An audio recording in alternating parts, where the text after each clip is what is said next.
nila John Romel. Titingnan natin kung anong pwede natin may tulong sa kanila, sa kanilang pamilya para mabawas yung hirap ng mga yung mga bata, sila Romel at ganoon na rin si tatay, no?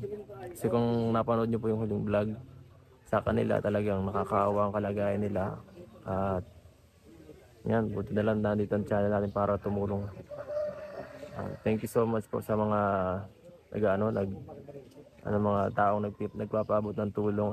Di mga taong di nag-skip ng ads yan. Thank you so much po rin sa inyo. At yan, hinihintay natin sila dito ngayon. At di na tayo nagpunta sa lugar nila kasi medyo mahirap ang daan. At malayo kung masyado, medyo delikado.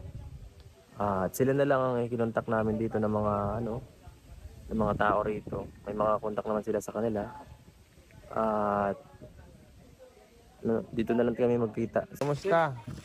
Kumusta po eh? Kumusta? Long time no see.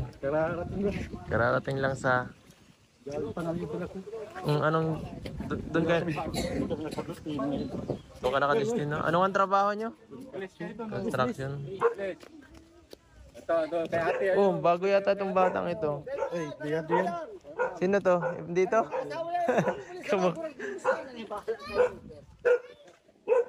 Sabi ko, hindi na yata ako mabit-bisip. Maabot.